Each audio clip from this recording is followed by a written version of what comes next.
Whether you're a professional gamer or just a casual enthusiast, these tips are sure to level up your gaming experience. First off, consider taking part in tournaments. Many games offer exclusive tournaments where you can compete against other players for cash prizes, or even unique in-game rewards. These competitions can be an exciting test of your gaming skills, and potentially earn you some extra cash. Next up, consider monetizing your gameplay by creating content on platforms like Twitch or YouTube Gaming.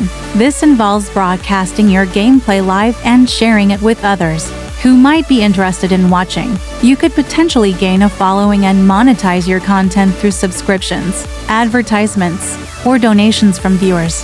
Thirdly, several games offer in-game rewards that can be sold for real money. This could be anything from virtual currency to unique in-game items like skins or weapons. While this may not earn you a fortune, it's a fun way to make some extra cash while playing your favorite games. Lastly, consider joining online multiplayer games and engaging with other players through trades or transactions within the game itself.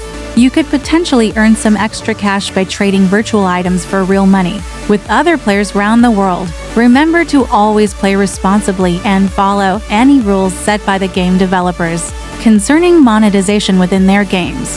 That's all for today, folks. Thanks for tuning in, and remember to hit that like button if you found these tips helpful. And don't forget to subscribe for more awesome content like this. Happy gaming!